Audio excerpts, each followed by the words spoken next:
कि जो user register करेगा तो इसमें क्या हमें हुआ बाय डिफॉल्ट, ध्यान से आप देखेंगे बाय डिफॉल्ट क्या हुआ कि जो प्री डिफाइंड मेंबर्स थे वो ही मुझे मिले। और बताया हुआ आइडेंटिटी फ्रेमवर्क में 7 टेबल अपने आप बन जाते हैं, उनमें से एक टेबल है ASP.NET यूजर, उसमें क्या है यूजर की इंफॉर्मेशन का टेबल है। अब उस टेबल में जो 10 12 15 जितने भी कॉलम थे जो थे वो रहेंगे, उनको तो हटाएंगे नहीं, बट हमें कस्टमाइज करना था अपनी रिक्वायरमेंट के हिसाब से, हमें उसमें और मेंबर ऐड करने, क्योंकि हमारा प्रोजेक्ट है ई कॉमर्स का। अब उसमें जो पर्सन साइन अप करेगा उसके घर सामान पहुंचेगा, तो वहां तो पूरी डिटेल होनी चाहिए, उसकी postal code, phone number, city, state सारा चाहिए, तो वो मेंबर मैंने इसमें ऐड करने, क्योंकि जो प्री डिफाइंड है उसके अंदर ना नेम है, ना स्ट्रीट एड्रेस है, ना सिटी है, ना स्टेट है, ना पोस्टल कोड। तो अब कुल मिला के क्वेश्चन ये है आप उसे कस्टमाइज कैसे करते हैं, तो उसके लिए हम लोग कर रहे थे। तो लास्ट लेक्चर में हम बात कर रहे हैं इस रजिस्टर वाली, ठीक। अब देखो यहां सिर्फ ईमेल है, पासवर्ड और कंफर्म पासवर्ड, बट यहां तो नेम भी चाहिए, स्ट्रीट एड्रेस भी चाहिए, सिटी, स्टेट, पोस्टल कोड, सारा कुछ डिटेल हमें चाहिए। तो फिर मैंने कस्टमाइज करने के लिए क्या किया, मॉडल पे गया, एक एप्लीकेशन यूजर नाम से नया मॉडल बनाया। बस इसमें नई चीज ये थी आइडेंटिटी यूजर क्लास को इनहेरिट कर लिया, और ये जो आइडेंटिटी यूजर क्लास है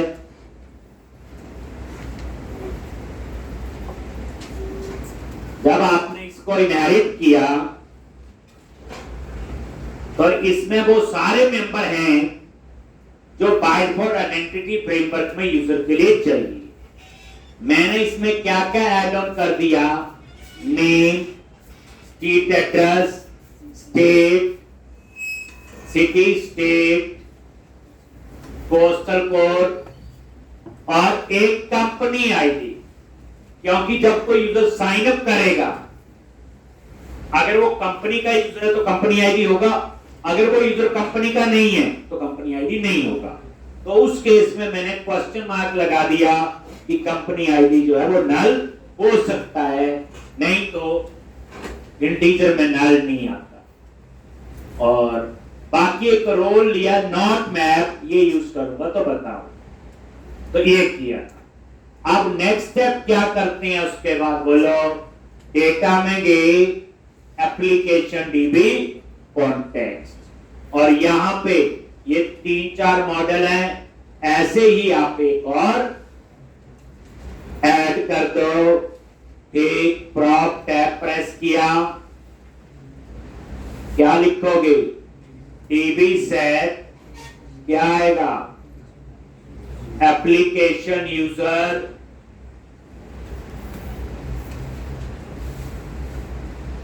ये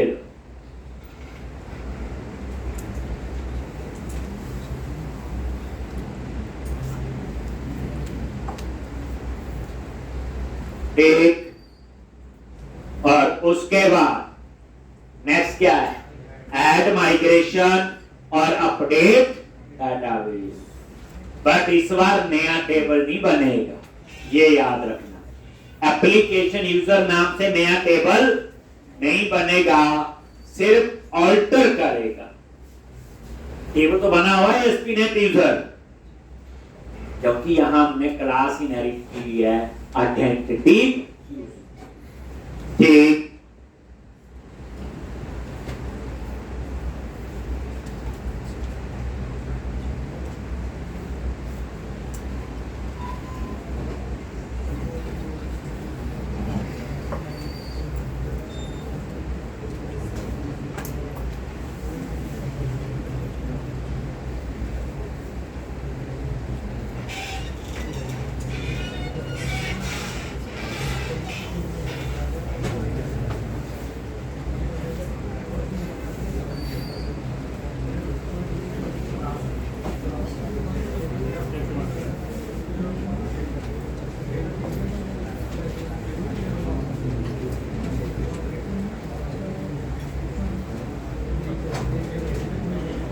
ठीक, अब यहां पे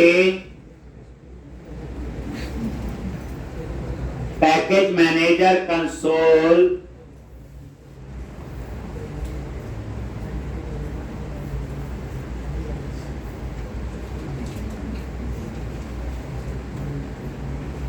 एक, और यहां पे प्रोजेक्ट डाटा एक्सेस वाला ही है।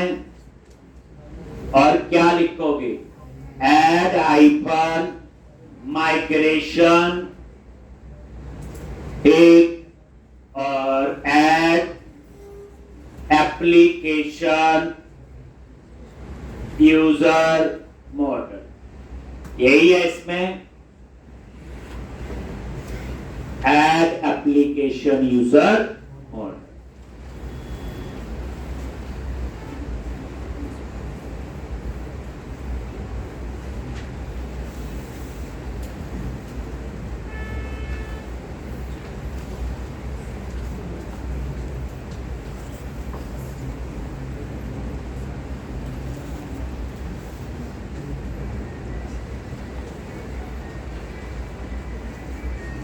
और ये देखो, ऐड कॉलम सिटी, ये सिटी कॉलम ऐड हुआ कहां पे? ASP.NET user, data type एनवायर max और नल लेवल ट्रू, मतलब नल अलाउ। कंपनी आईडी कहां ऐड हुआ? कॉलम ASP.NET यूजर में, डाटा टाइप int व नल लेवल ट्रू, क्वेश्चन मार्क लगाया। इसी तरह से ये इसका अपना बनता है, इसमें कोई वो नहीं। ये देखो नेम, एक और ऐड हो गया नेम ASP.NET यूजर में, पोस्टल कोड ASP.NET यूजर में। इसी तरह से स्टेट ASP.NET यूजर में, स्ट्रीट एड्रेस। अब ये ASP.NET यूजर हमने थोड़ी बनाया हो, ASP.NET यूजर तो आपका प्री डिफाइंड। एक, और उसके बाद ये इसमें जो फॉर्म की वगैरह थी वो, ये देखो कंपनी आईडी, उसके लिए उन्होंने इंडेक्स बनाया। ठीक, अब इस तरह से ये फॉर्म की का होगा इसका अपना। तो अब क्या करो,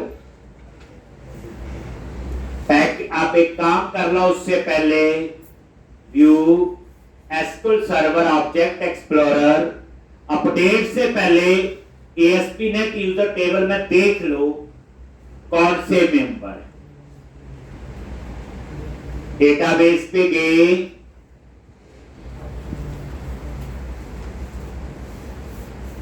डेटाबेसेस,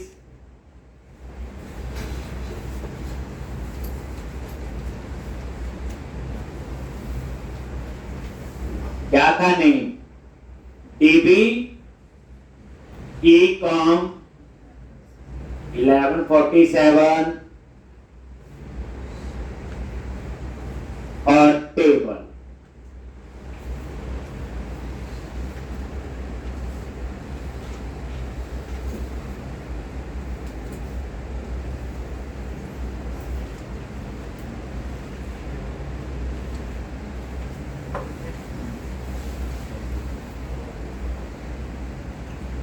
ASP.NET यूजर, इस पे राइट क्लिक किया, व्यू डेटा। एक ASP.NET यूजर, इस पे राइट क्लिक किया और व्यू डेटा, ये वाला डेटा। ये देखो आईडी, यूजर नेम, ईमेल, कुछ कॉलम है, फोन नंबर है पहले से, बस इतने हैं जो नजर आ रहे। इसमें नेम नहीं है, इसमें स्ट्रीट एड्रेस नहीं है, सिटी नहीं है, स्टेट नहीं है, पोस्टल कोड, कोई ऐसा कॉलम नहीं है। अब ये इसमें ऐड करेगा, जैसे मैं क्या लिखूंगा, पैकेज मैनेजर कंसोल पे गए, क्या लिखना है? बोलो, अपडेट आइकन डेटाबेस।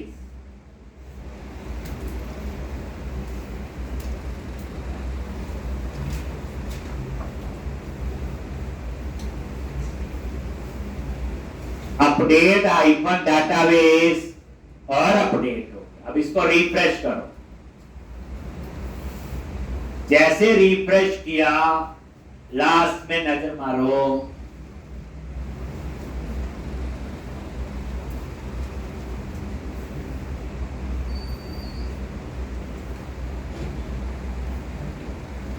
अभी नहीं आए, वहां टीचर भी नहीं, एरर तो नहीं, नहीं डन।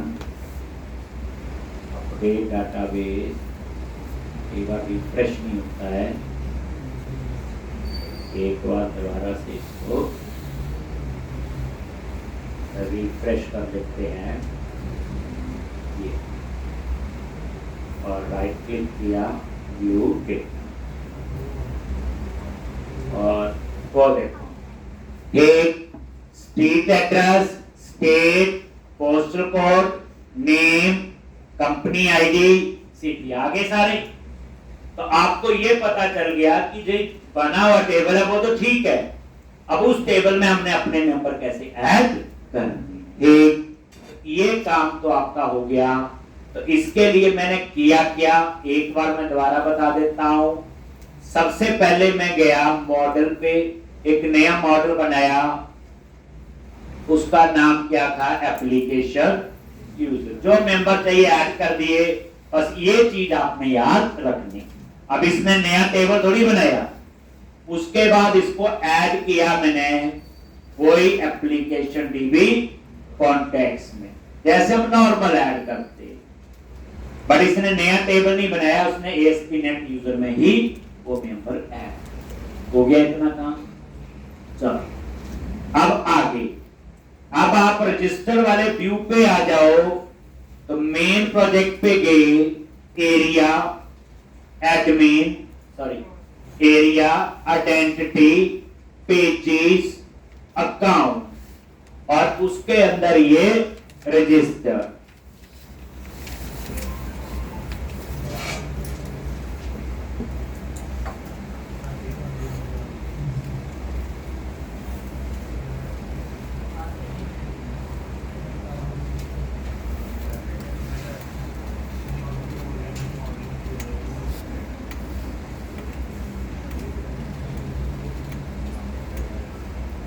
एक ये रजिस्टर वाला पेज है आपका, जिसमें एक ईमेल नजर आ रहा है, एक पासवर्ड और एक कंफर्म पासवर्ड, बस सबमिट का बटन।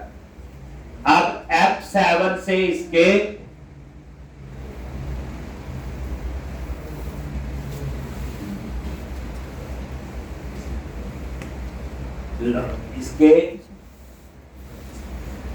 कोड पे आ गए, और यहां पे ये नजर मारो, एक क्लास है बनाई इन्होंने, पब्लिक क्लास इनपुट मॉडल। एक है ईमेल, देखो रिक्वायर्ड किया हुआ ईमेल एड्रेस और ये डिस्प्ले नेम, ठीक है जी। दूसरा है पासवर्ड, एक रिक्वायर्ड, ठीक है, डिस्प्ले वो भी ठीक है, डाटा टाइप दे दी इसकी पासवर्ड, ये ऐसे लिख सकते हो, और ये स्ट्रिंग लेंथ दे दी कि पासवर्ड कितने कैरेक्टर का होना चाहिए।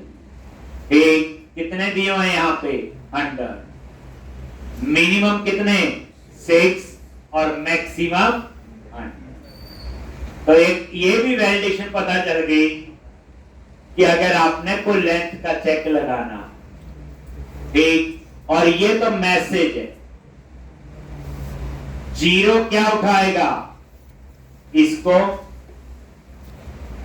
और ये देखो इसमें 2 है और 1, तो एक काम करो, ये 0 होगा, ये 1 होगा, और ये 2, ये करली ब्रैकेट में, ऐसे चेक करना। ये मिनिमम लेंथ मेरे ख्याल से 1 आर्गुमेंट में आएगी, लिखा होना ना, ये देखो क्या लिखा हो, the 0 must be at least कितने, तो 0 में क्या आएगा लिखा हुआ, द पासवर्ड, ये आएगा, the password must be at least कितना, 2 नहीं मतलब 2 का मतलब कितना होना चाहिए, मिनिमम 6। तो ये वाली वैल्यू उठाएगा। ये कर्ली ब्रैकेट में 2 जो है ये आर्गुमेंट है, ठीक। एंड एट मैक्स 100, तो ये 1 ये उठाएगा, मतलब ये है कि ये 1 है और ये 2 है और ये जो ये है ये 0। मतलब कई बार चीज हमें वैसे मिल गई सीखने को। कहीं पे लेंथ का चेक लगाना है, इतने कैरेक्टर का होना चाहिए पासवर्ड, इतने कैरेक्टर का होना चाहिए चीज, तो आप इसको यूज कर सकते। अब इसी तरह इन्होंने कंफर्म पासवर्ड, ये देखो क्या आ गया, डाटा टाइप पासवर्ड, ताकि नजर ना आए, इसको इनक्रिप्टेड स्टोर करें। डिस्प्ले कंफर्म पासवर्ड पता है, लेकिन यहां पे password and confirm password must be same. अब हम एक चेक को फ्रंट एंड पे लगा देते हैं, लेकिन यहां पे इन्होंने यूज किया है कंपेयर। देखो किसके साथ कंपेयर करना है, पासवर्ड, पासवर्ड बोले तो ये वाला। किसको कंपेयर करना है, कंफर्म पासवर्ड, वो अंडरस्टूड है क्योंकि इसी के ऊपर कंपेयर लगाया ना, इसी को कंपेयर करना है पासवर्ड के साथ। तो ये लिख दिया पासवर्ड और यहां मैसेज दे दिया password confirm password do not match. तो कंपेयर भी हो गया, 2 वैल्यू को कंपेयर करने के लिए। तो ये देख लो कंपेयर किसके साथ, इस पासवर्ड के साथ, किसको, इसको, और बाकी हमने मैसेज। तो कंपेयर भी पता चल गया, स्ट्रिंग लेंथ भी। तो इसलिए जो चीज बनी है कुछ सीखने को मिल रहा हो तो बुरी बात नहीं है।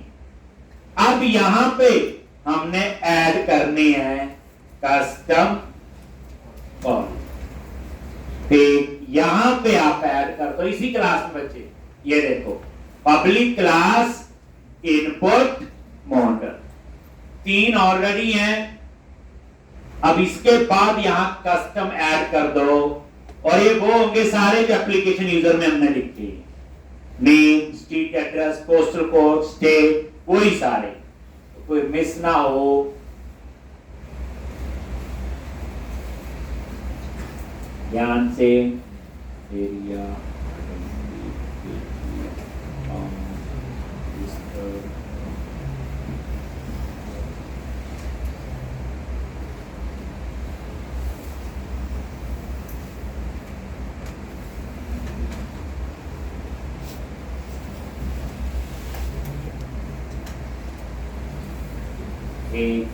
तो यहां पे ऐड कस्टम कॉलम और ये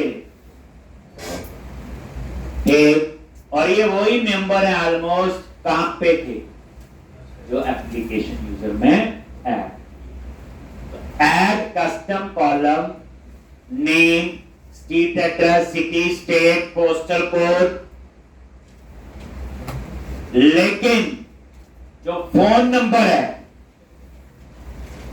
वो हमने नहीं बनाया, वो ASP.NET यूजर में पहले से था।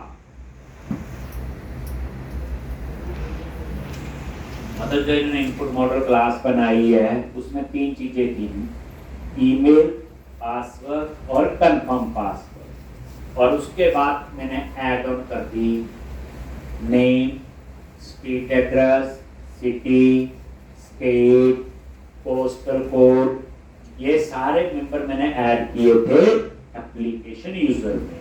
फोन नंबर नहीं ऐड किया था क्योंकि आइडेंटिटी यूजर जो क्लास को इनहेरिट किया उसमें ऑलरेडी फोन नंबर है, या ASP.NET यूजर में पहले से फोन नंबर है। ये लो जी,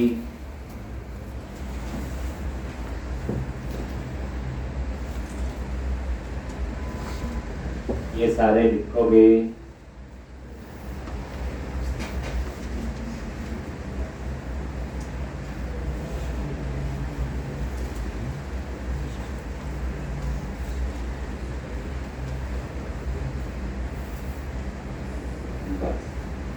कस्टम कर दिया ना अब इसको, ठीक।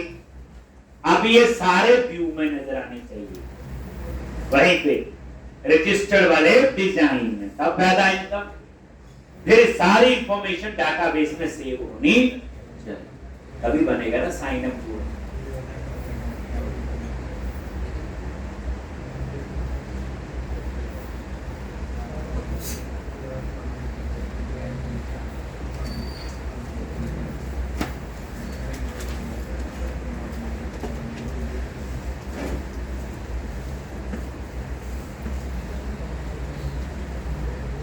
तो कुछ हम आइडेंटिटी फ्रेमवर्क कर रहे हैं, पढ़ रहे हैं आपके, और आइडेंटिटी फ्रेमवर्क ऑथेंटिकेशन ऑथराइजेशन के लिए माइक्रोसॉफ्ट ने हमें दिया हुआ। और ये जो आइडेंटिटी फ्रेमवर्क है ये रेजर पेज से बना हुआ या सिंगल पेज एप्लीकेशन, ये एमपीसी आर्किटेक्चर में नहीं बना। हमारे लिए तो सबसे अच्छी बात है प्रोजेक्ट एमपीसी आर्किटेक्चर में, और ये रेजर पेज।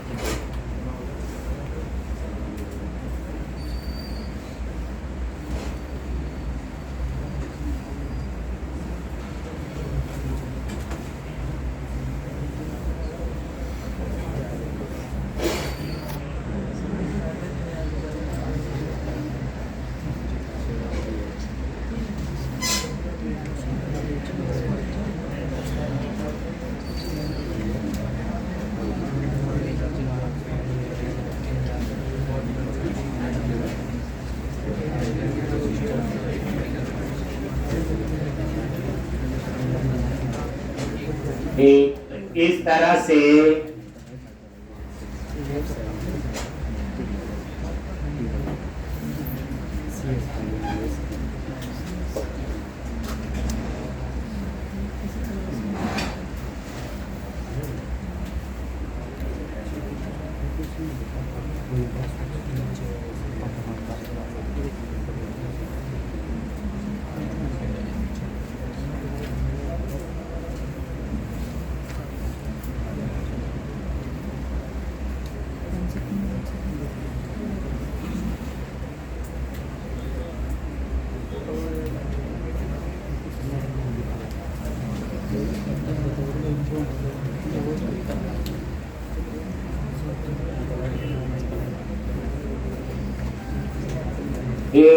इस तरह से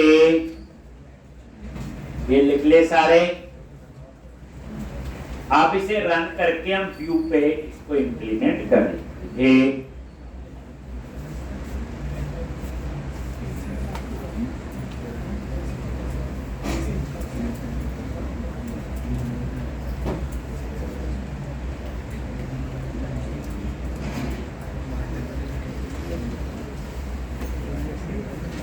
लिख ले आइए, चलें आगे।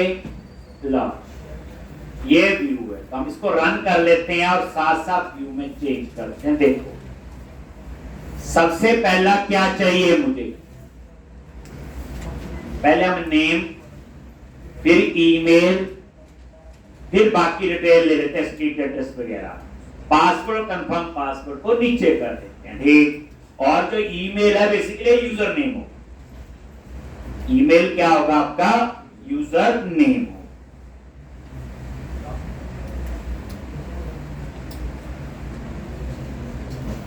तो हम लोग कुछ ऐसा सीक्वेंस रख लेंगे, पहला ले लेंगे name, email, street address, city, state, postal code. एक वो तो सीक्वेंस है, वो तो आप भी अपना आगे पीछे हो सकता है।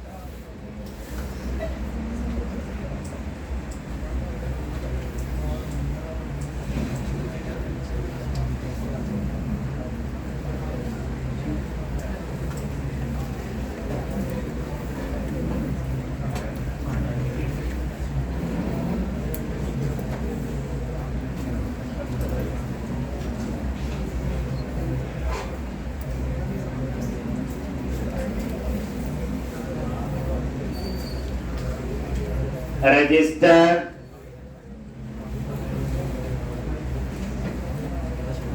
और ये देखो नेम, ईमेल, ये देखो। अब क्या करो इस डिजाइन में, तो सबसे पहले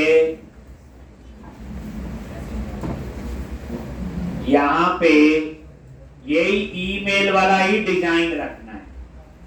हम यही फॉलो कर लेते हैं, इसमें कुछ नहीं है मेरे ख्याल से। ऊपर टेक्स्ट बॉक्स है, नीचे लेबल है, यानी ऊपर टेक्स्ट बॉक्स, नीचे हेडिंग है। वो आपकी मर्जी है, ऊपर करना तो ऊपर नीचे कर सकते हैं। तो हम लोग क्यों छेड़ना इनको जो है। अब यहां पे ये ईमेल वाले को कॉपी पेस्ट कर दिया और इसको चेंज कर दिया मैंने क्या, नेम। पहला हो गया आपका नेम, ठीक, और कुछ नहीं चेंज किया, वही सेम। हम वो एक फॉर्म ग्रुप रो को ऐसा लिखते थे और उसके बाद नेम के बाद स्ट्रीट एड्रेस, तरीका देख लो, सेम आपका चले। डिजाइन पे नजर मारनी है, साथ में एक बार वो भी देखो, रिफ्रेश करो, ये देखो हो गया। जैसे ये नेम आ रहा है तो बच्चे ये नेम आ गया और ये नीचे इसका हेडिंग आ रहा है, बस ये है फर्क। ये स्ट्रीट एड्रेस, ठीक। तो इस तरह से पहले नेम,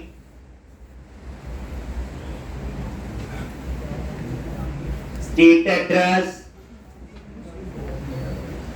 ठीक, उसके बाद ईमेल, पासवर्ड और कंफर्म पासवर्ड इकट्ठा ले लेते हैं, तीनों का आपस में है। स्ट्रीट एड्रेस, अगर आपको लगता है लेबल ऊपर चाहिए तो इसको ऊपर कर दो, ऊपर आ जाएगा, इसमें क्या है। Street address, state,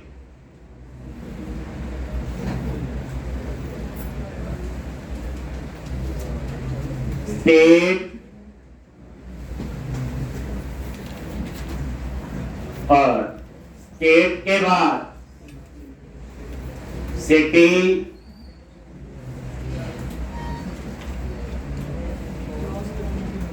city, phone number, postal code, तो सेम फोन नंबर, ये सारे मेंबर वहां लिए हैं अभी input model class. Phone number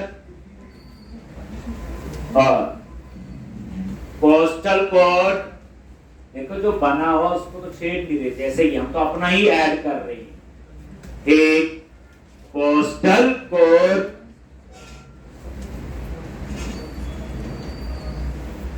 ये देखो name, street address, state, city, phone number, postal code, ठीक।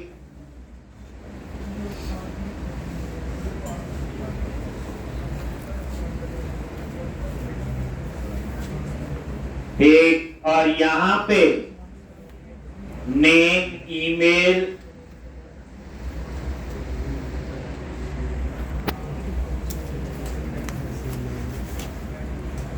एक काम करो, ये नेम है ना, और इसी के नीचे आप कर दो सीक्वेंस, अच्छा रहेगा। Name, email, street address, sequence लिख लो, बाकी तो सेम ही है। एक नेम के बाद पहला नेम कर लो, दूसरा कर लो ईमेल, तीसरा कर लो स्ट्रीट एड्रेस, चौथा सिटी, चौथा स्टेट, पांचवा सिटी, और सिक्स्थ आपका हो गया फोन नंबर, और फिर आ गया आपका पोस्टल कोड, ठीक। उसके बाद पासवर्ड, ठीक है, और कंफर्म पासवर्ड। कंपनी पे बात नहीं, पहले इतने कॉलम लो, ठीक। तो इस तरह से ये सारे मेंबर मेरे ख्याल से आ गए। दो नहीं हुए, रोल और कंपनी, उसकी कहानी पे बाद में लिख लेना। पहला नेम, दूसरा ईमेल, तीसरा स्ट्रीट एड्रेस, चौथा state, city, phone number, postal code, password और कंफर्म पास, और लास्ट में क्या लगा हुआ, सबमिट का बटन। इसके क्लिक में ये सारी इंफॉर्मेशन डाटाबेस में स्टोर होनी चाहिए। तो फिर हम इसका कोड लिखेंगे। इतना तो आपका हो गया, देख लो, रिफ्रेश, ये देखो आगे डिटेल सारी, और ये रजिस्टर का वैलिडेशन भी काम कर रही है। अगर आपको ये हेडिंग नीचे नहीं अच्छा लग रहा तो ऊपर लिख लेना, वो आपकी मर्जी है, वो लेबल ही ऊपर करना और तो कुछ नहीं है। बट माइक्रोसॉफ्ट लिखा हुआ, हमने थोड़ी लिखा है, इनका भी यूज कर लेते हैं, इतना क्या। बट आपको लगता है हमारा डिजाइन मैच नहीं कर रहा है तो अपने वाले को नीचे कर दो या इसको ऊपर कर सकते, डिजाइन और कुछ नहीं है। अब हम चाहते हैं यहां पे हम नेम एंटर करें कोई भी, मान लो यहां हम ईमेल एड्रेस, यहां पे स्ट्रीट एड्रेस, स्टेट और सिटी ऐसे, और फोन नंबर, पोस्टल कोड और पासवर्ड। और ये जो पासवर्ड होगा वो आपने स्ट्रांगली फॉर्मेट में रखना है, यानी मिनिमम 7 कैरेक्टर का प्लस स्पेशल कैरेक्टर होना चाहिए, कैप्स में होना चाहिए, स्मॉल में होना चाहिए, न्यूमेरिक भी होना चाहिए। तो मैंने इसका पासवर्ड दे दिया है एडमिन 123 है। एडमिन का ए कैप्स में, बाकी स्मॉल, एडमिन न्यूमेरिक 123 हैश क्या हो गया, स्पेशल कैरेक्टर। ये स्ट्रांगली फॉर्मेट होता है जो हम लोग जनरली यूज करते हैं, और अब इस रजिस्टर के क्लिक में वो सेव होना चाहिए। तो अब हम ये कोड कहां लिखेंगे, तो जैसे रजिस्टर पे क्लिक करोगे तो इसके कोड में जाओ आगे, और यहां पे कहीं होगा ऑन पोस्ट अ सिंक, क्या होगा, और पोस्ट, ये ऑन पोस्ट। जब आप रजिस्टर पे क्लिक करोगे तो वो यहां पे आए, ब्रेक पॉइंट लगाएंगे। अब ये देखो, हम इस कोड को उतना ही छेड़ेंगे जितना हमें जरूरत है, बाकी चीजों को नहीं छेड़ेंगे। जैसे है बाकी तो ठीक है।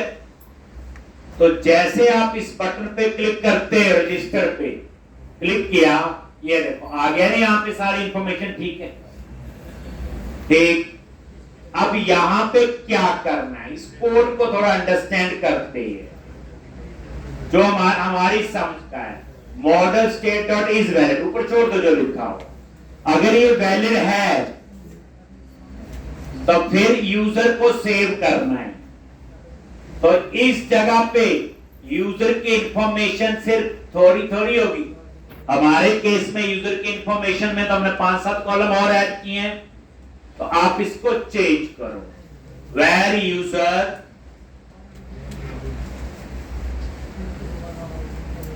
एक is equal to new application user. अब ये एप्लीकेशन यूजर नहीं आ रहा है हेल्प में, तो यहां पे ये लो, और यहां पे ऐसे। अब इसमें क्या किया, कस्टमाइज किया हुआ, जो पहले यूजर था उसमें तो वही चीज होगी, क्या होगा, ईमेल और पासवर्ड। लेकिन हमने तो इतने टेक्स्ट बॉक्स लगा दिए, इसलिए हमने एप्लीकेशन यूजर क्लास का यहां पे ऑब्जेक्ट बनाया, और इसमें वो सारी इंफॉर्मेशन आएगी जो पेज पे टेक्स्ट बॉक्स लगे। तो फिर वही सेम जो ऊपर ऐड हुए column, name, email, street address, state, city, postal code, phone number, वही इंफॉर्मेशन सेव करनी है ना हमने। तो यहां पे आपको वो काम करना है, क्योंकि कस्टमाइज तो कर दिया, व्यू तो हिसाब से चेंज हो गया, लेकिन डाटाबेस में भी सेव करना है। तो ये ऑन पोस्ट क्या आपका बोलो हैंडलर है, बताया हुआ जब मैंने ये सिखाया था आपको Razor page, single page application, तो आपको बताया था। अब यहां पे आपको क्या करना है, तो वही सेम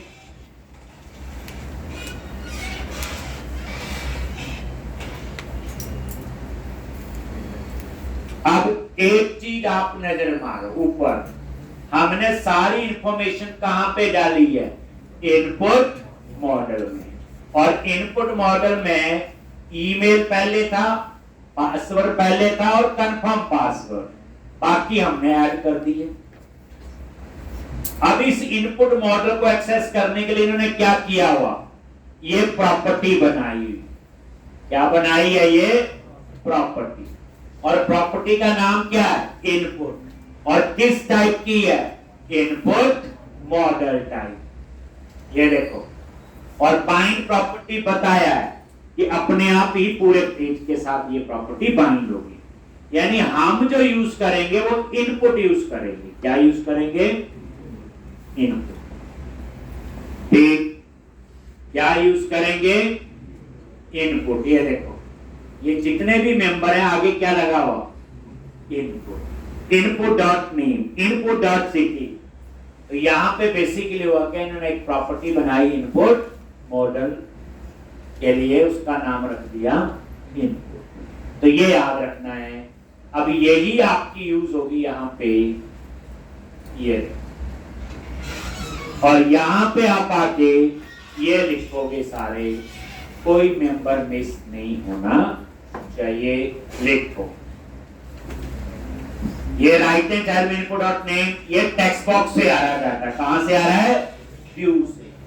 और ये एप्लीकेशन यूजर के मेंबर है जिनको डाटाबेस में सेव करना।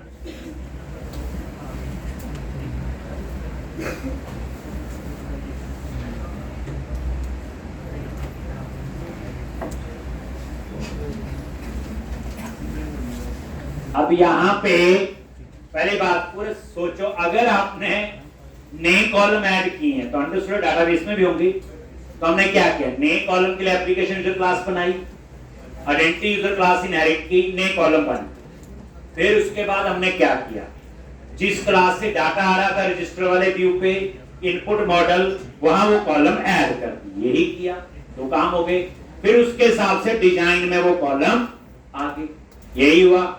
आप जब सेव करोगे तो वो कॉलम का डाटा सेव होना चाहिए, तो यही तो हमने यहां पे किया। अब उसके बाद यहां पे आ जाओ नीचे, जो चीज हमारे काम की है देखो, आइडेंटिटी यूजर में तीन चीजें मेन याद रखनी। यूजर मैनेजर होता है यूजर की इंफॉर्मेशन के लिए, रोल मैनेजर होता है रोल के लिए, और साइन इन मैनेजर होता है लॉगिन के। तीन क्लासेस का आप याद रखना। यूजर मैनेजर हो गया, यूजर का कुछ भी, यूजर बनाना है, अपडेट कुछ भी करना है। रोल्स, रोल मैनेजर, जैसे हमारे प्रोजेक्ट में 4 रोल होंगे, अभी आएगी कहानी 2। तीसरा होता है जब यूजर बन के रोल बन गए, फिर उसमें लॉगिन करना होता है, तो उसके लिए होता है आपका बोलो साइन इन मैनेजर। कौन सा होता है, साइन इन मैनेजर। जैसे ये यूजर मैनेजर आ रहा है और ये अपने आप नहीं आ रहा है, देखो यहां पे थोड़ी नजर मार, ये यूजर मैनेजर है और ये उस टाइप का वेरिएबल अंडरस्कोर यूजर मैनेजर, ये यूजर की इंफॉर्मेशन के लिए हो गया। अभी इतना देखोगे, ये साइन इन मैनेजर है, ये किसके लिए हो गया, लॉगिन के लिए। यहां पे रोल मैनेजर नहीं है, वो बाद में अभी मैं ऐड करूंगा जब मुझे रोल्स की जरूरत हो। तो याद रखना आइडेंटिटी फ्रेमवर्क में 3 मेन क्लासेस यूज होंगी बार बार, यूजर मैनेजर, रोल मैनेजर और साइनिंग मैनेजर। तो ये देखो, नजर मारो नीचे जो कहानी है, ये user manager dot create async. ठीक, और ये देखो, ये यूजर ऑब्जेक्ट जो हमने अभी ऊपर बनाया था, ये यूजर ऑब्जेक्ट यही है बच्चे, ये वाला जिसमें ये सारे मेंबर है। लेकिन नोटिस करो इसमें पासवर्ड नहीं है, नहीं है ना। नेम है, आ गया। यूजर नेम क्या है, ईमेल, और ईमेल तो ईमेल है ही है, तो ईमेल 2 जगह यूज हो गया, यूजर नेम भी और ईमेल। अभी ये सारे मेंबर आ गए बाकी, लेकिन इसमें कहीं पासवर्ड नजर नहीं आ रहा, नहीं आ रहा है, क्योंकि पासवर्ड इस केस में कैसे स्टोर करेगा, इनक्रिप्टेड, हैश, ताकि कोई उस पासवर्ड को देख ना सके डाटाबेस में जा। तो इसलिए अब देखो, तो यहां पे लिखा हुआ क्रिएट अ सिंक, ये बात की बात नहीं है, धीरे धीरे आएंगे, ये छोड़ दो। बस मैंने बोला जो काम हमें हमारी समझ की चीज है हम उसी पे छेड़ेंगे। तो क्रिएट अ सिंक क्या करेगा, यूजर बनाएगा, और यहां पे ये उसका क्या है, पास।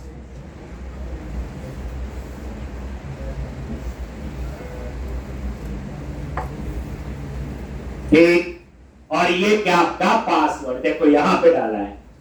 अब रिजल्ट में क्या होगा, अगर ये सक्सीडेड है तो इसका मतलब यूजर बन गया, तो फिर यहां आ जाएगा रिजल्ट डॉट सक्सीडेड, और अगर सक्सीडेड है तो यूजर क्रिएट होगा, और यूजर क्रिएट है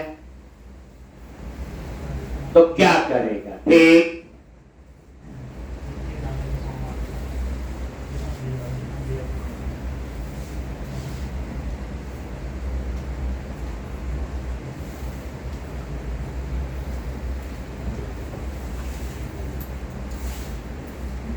ठीक, अगर ये सक्सीडेड है तो इफ के अंदर आएगा, इसका मतलब यूजर बन चुका है, क्या हो गया जी, यूजर बन। बस, लेकिन अब यूजर तो बन जाएगा, उस यूजर को कौन सा रोल असाइन होना चाहिए, फिर ये सारी कहानी नीचे आए। ठीक, यूजर बन जाएगा इतने से, चलो देखते हैं, हमें क्या पता, बने ना बने हम डिलीट कर देंगे फिर उसको। ठीक, ये लो जी, ब्रेक पॉइंट लगा हुआ यहां पे, और उस टेबल को ओपन कर लो, ASP.NET यूजर। अभी तक इस टेबल में क्या आ रहा है,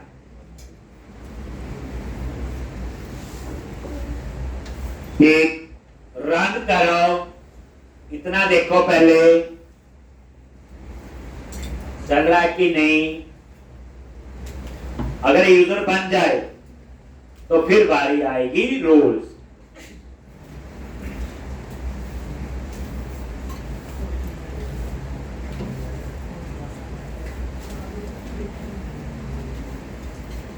एक और बच्चा आइडेंटिटी फ्रेमवर्क एक बार नहीं यूज होगा, एक आइडेंटिटी फ्रेमवर्क जो है वो एक बार यूज नहीं होगा। ये आपका आगे भी यूज होगा, एक और प्रोजेक्ट में भी करवाऊंगा। तो इसकी पूरी मास्टरी होनी जरूरी है। रजिस्टर पे क्लिक किया, आगे, और यहां पे जैसे नेम, ईमेल, admin@gmail.com, और उसके बाद स्ट्रीट एड्रेस, डेट, सिटी, याद रखना हेडिंग नीचे है इसके। डेट, सिटी के बाद क्या आएगा, फोन नंबर, उसके बाद पोस्टल कोड, उसके बाद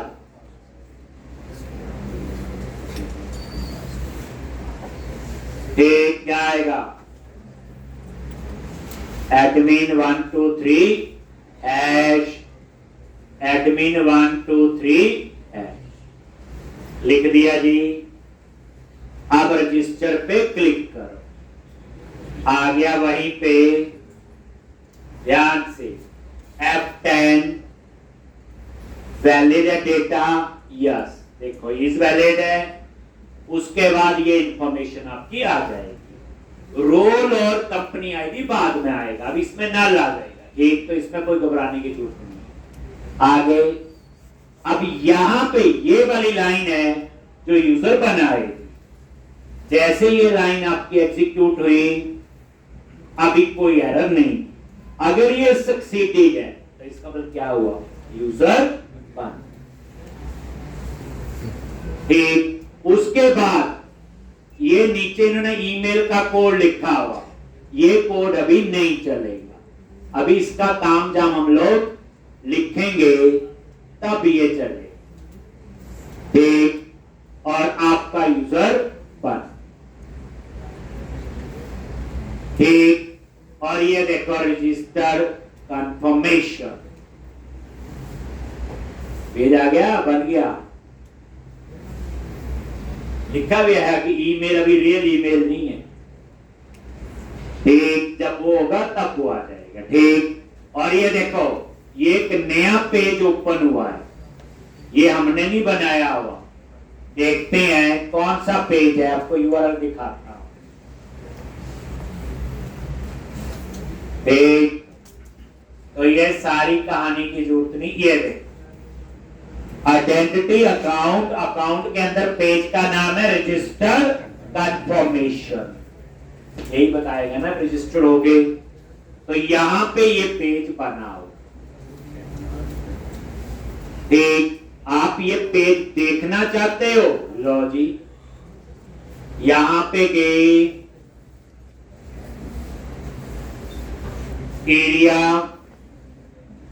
आइडेंटिटी, पेजेस, अकाउंट और रजिस्टर कंफर्मेशन का ये पेज, और इस पेज में आप पढ़ लो, एक अंग्रेजी लिखी हुई है सिंपल, एक ये इन्होंने चेक किया हो, ये बाद में बता देंगे, अभी रुको। तो आपका बच्चे एक यूजर बन गया, देखना है आपको, तो ये देखो ASP.NET यूजर पे राइट क्लिक किया, view data,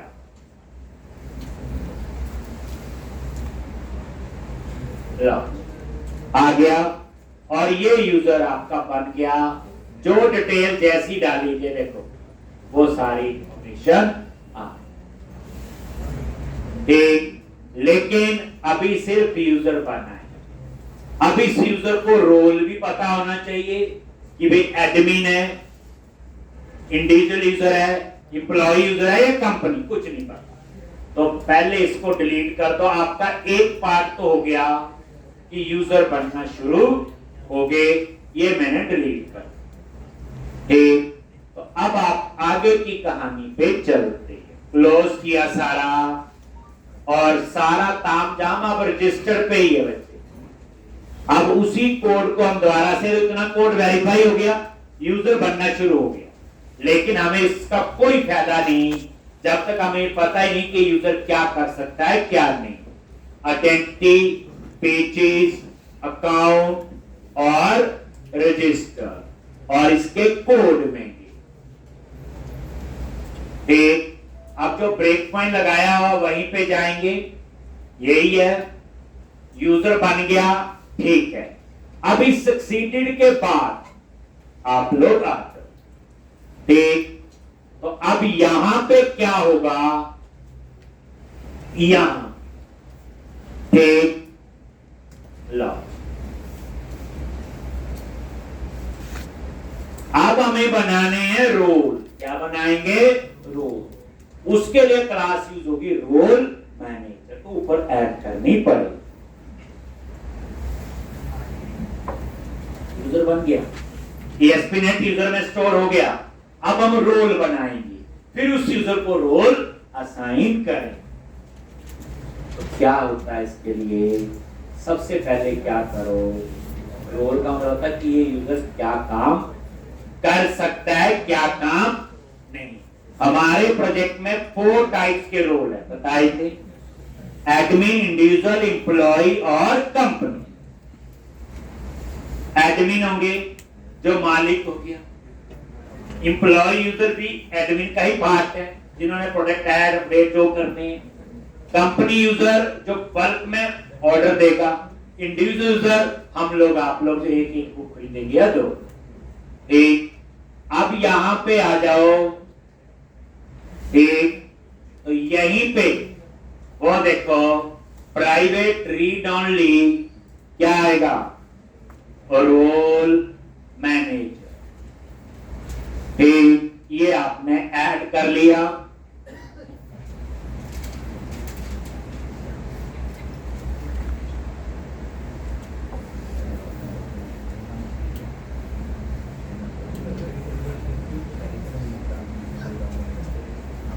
role manager add कर दिया।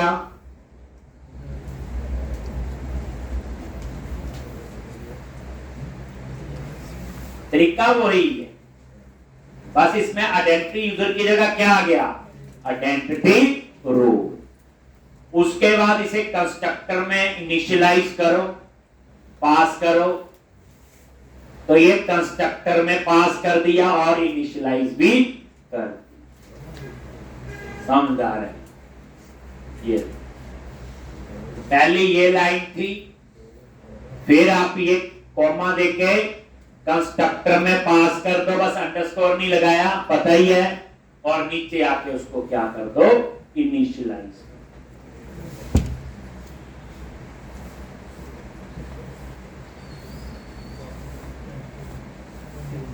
यानी इन्होंने आइडेंटिटी फ्रेमवर्क में रोल मैनेजर अभी यूज नहीं किया। अब इससे जरूर कुछ पंगा पड़ेगा, देखते हैं बाद में। ठीक, और ये देखो रोल मैनेजर,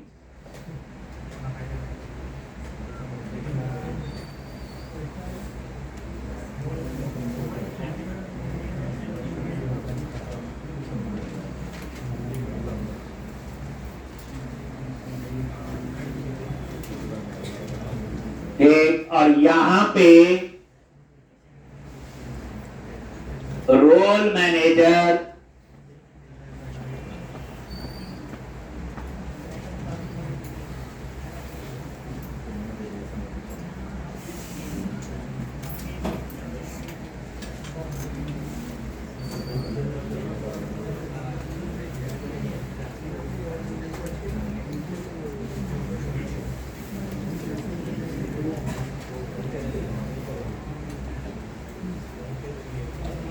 रोल मैनेजर। ठीक,